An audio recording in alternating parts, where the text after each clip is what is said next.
we've just been talking about I mean, you understand this. You're a scientist. You understand this stuff better than most people, I'm sure. But yeah, I don't understand the real quantum. I used to teach quantum mechanics. Right. So we've got an expert here. Armen Sarkisian, former president of Armenia, familiar to this conference. Thank you very much for being back with us. But you're talking about not a quantum company, but quantum politics. And you've got a book coming out on quantum politics. So I'm hoping you're going to give us a bit of a preview, first of all, of what the essence of this, what you're describing in your book is all about. With pleasure. First of all, let me thank, of course, the Economist Enterprise, you, Daniel, Joe, and of course, Nectarine and the government of Greece for organizing this and inviting me. Thank you. You're very welcome. I think 15 minutes is too much or too little. And since I used to be professor... We have quantum conferences in future. Yeah, that's the whole thing, I think. The whole conferences will be on 15 minutes. What I will try to speak about this subject, which is here called geopolitics. And not just geopolitics, to make it simpler, about changes in geopolitics. So everybody speaks about this changing world, everybody. And a very common question that goes around is, when are we going to go back? Well, the answer to that question, never. We are never going to back the world that we knew 50, 40 years ago, which I call a classical world because it was absolutely predictable. There were institutions, principles, values working. So they were working because they were there. They were working because they were right. And they were working because we believed in that. So the first part, the second part had sort of a weekend, but we continued to believe in value-based, law-based politics and so on. So while everything was changing rapidly. This is my first book, and it's about the successes of a small, smart states, but also the role that they will be playing in the future, in the new quantum world. Because this new world will be completely different. I think it's not necessarily you have to be very big in order to be successful. In fact, we see that.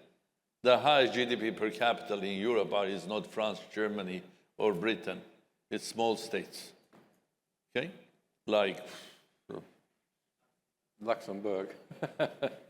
You tell me. Tell. Norway, Denmark, Sweden, Luxembourg, Liechtenstein. I think small is not only beautiful, but it can be very, very important and very successful. So the changes are there. In the book, I have around 13 reasons of this change examining, but I will just take you through two of them. One of the changes, people say that the world has changed after the Iran-Israeli war, or when Russia attacked Ukraine, or when Russia took over Crimea, or we go before. I do believe that one of the 13 changes is when the Soviet Union collapsed. And I think as human, because we believe in fairy tales, okay, there was a fairy tale, here we are, communism failed, capitalism prevailed, free market prevailed, everything is fine, democracy has won. And there was a famous Miss leader whose name was Francis Fukuyama. I'm sorry, because it's not probably politically correct, but I do believe that it was big misinterpreting what was happening, saying that everything is fine. The worst thing that a lot of politicians believed in that, including the United States and many other countries in Europe, that this is it, everything is fine. You're talking about End of History, which was End the of title History, of yes. his In fact, book, that was the beginning of the new history. I think we didn't pay attention that the history is changing very, very fast. Because, and I do remember, I think, the way people believed it. In '96, I was prime minister and had a big project with Russia to buy very high value energy asset from Russia for my country, Armenia. '96. And I was in Moscow, now it's not a secret, having my meetings, agreements with Prime Minister Chernomyrdin and Yeltsin, and having a final dinner with Yeltsin, and I was on my way to America. Yeltsin said, I agree with you 100%, but it will be good to have the okay from Bill Clinton. I mean, this was about Russian asset. This shows you how the world... How far it's changed. Right? And he was saying, don't forget that our whole budget is smaller than the budget of New York City. They didn't realize that we live in the new world, and I call it quantum for several reasons. The reason one, to say it's different from the classical world that we lived. In the quantum world, time passes very fast. So you didn't need 100 years for a change. It was a couple of years that the budget of Moscow city became equivalent to the budget of New York. Yeah. And I think Russians don't listen much about what President Clinton has to say.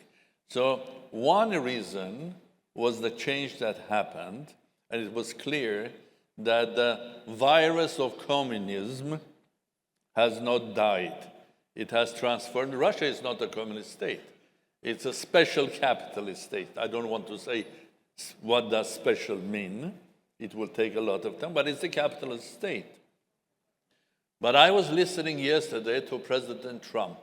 In his speeches, he said 10 times communism.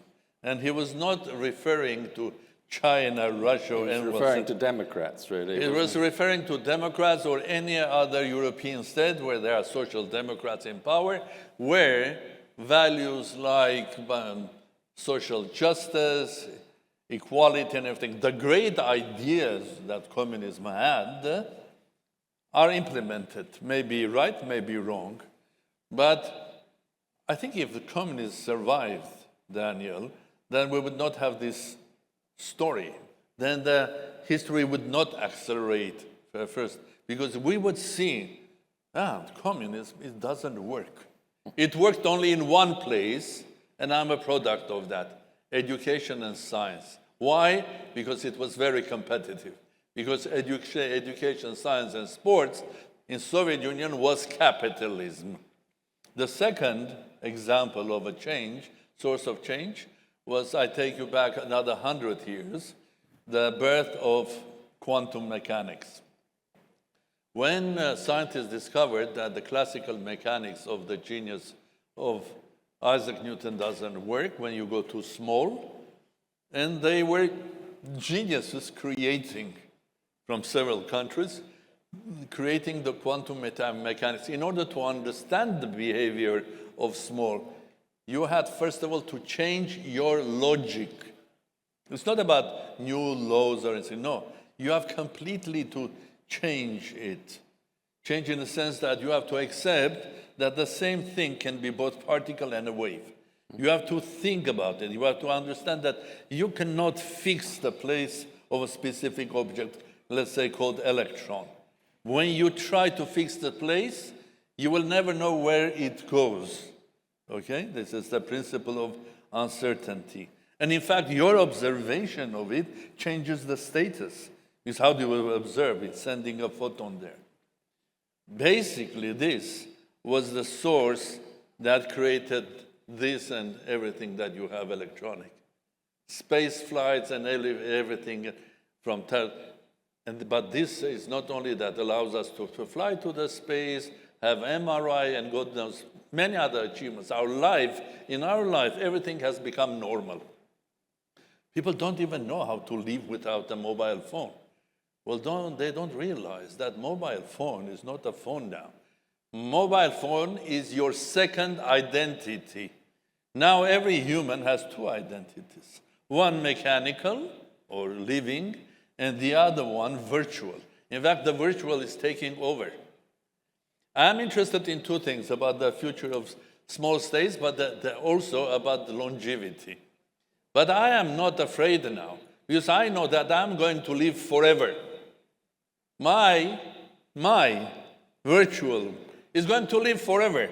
In 100 years' time, my great-great-grandchildren will look at my data, make make a sort of biological copy of me, it will be enough data that I, will go to a dinner with my great-great-great-grandchildren, have a nice food. What a nice thought. Oh, yes, I will live forever because there's enough everywhere, starting from sky, from cloud, everything, information about me, that model will basically answer the question more or less like me. So I'm living forever. And in fact, I'm interested in biological. And it's the first time, because of artificial intelligence that the gentleman was speaking, and speaking about quantum computing, I don't know why he's wearing a hat to protect himself from photons or anything, but I enjoyed your speech. But one thing is important, artificial intelligence and quantum computing, I am not investing there. Why? Because he is already investing there, and it's gone. Where I am interested in investing in a place where it's modern, where it's not, it's the new America to discover, which is human life. By my first profession, I was theoretical physicist doing research in theory of relativity and cosmos. I know about cosmos 1,000 times more than about my body. But artificial intelligence and quantum computing will help us not only to build tanks, but to understand the complex body of ours, which is phenomenal. Through science, I started believing in God. My God is, of course, not an old man sitting and basically telling who does what, okay? My God is the beauty of this universe and how on earth everything is run through several laws of nature. Okay, so Armin, we have very short time. I want to I ask warned you. No, but I want to ask you a question about quantum politics specifically, and what it means in practice, and how we should start to think about this, and what we should be doing about it. We shouldn't do anything. We have to just accept that 100 years ago, scientists, physicists had to accept a new logic of life. We live in a quantum world. We live in a world that every and each of you has huge impact. You are the new electrons and positrons. You have your huge impact. In many countries, governments are changed not by classical voting, but through Facebook. I live now in UK. How many prime ministers they have changed? I've lost count. I think it's 7 over the past 10 years, yes. So I think what is happening in politics, quantum politics, but it's difficult to run because if I explain everything, they will not buy my book. My first book is a bestseller in China now.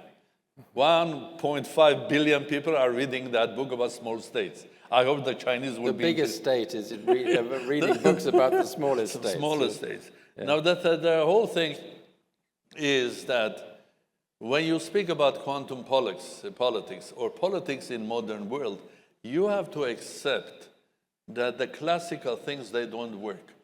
I'm sorry, where is United Nations? We have how many conflicts now? Where is United Nations? Are they doing their job? Where are the institutions? Where is international law? All of that doesn't work now. Okay, what works are fundamentals. Okay? Force, money, strength, and all of the others. Politicians, I was a politician. I mean, value-based politics. If you were Margaret Thatcher, we were saying something political, you would be a hostage to what you have said. Modern politicians, like quantum elements, can change their view every day.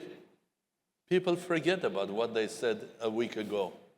Do you remember your politicians, what they said a week ago or a month ago? And why they are saying the opposite today?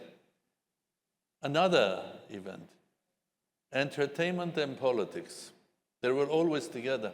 In old Rome, yeah? Gladiators and Senate.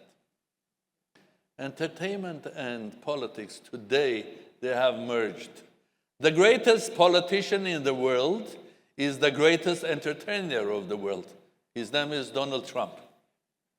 And basically, he is one of the first quantum politicians. Do you like it or not? And I think his behavior, his decision-making is not an accident, I believe. It's a method. And he is not going to be the first and the last one. The next coming politicians, a lot of them admire what he is doing. They will continue the new way of running politics. And going back is a not option. Armin, I think we're out of time. I have a sense we've just scratched the surface of quantum politics. No, we have to scratch the surface of the surface. Surface of the surface, but I think you've whetted appetites sufficiently that everybody's going to go out and buy your book. When is your book published? It's in 3 months.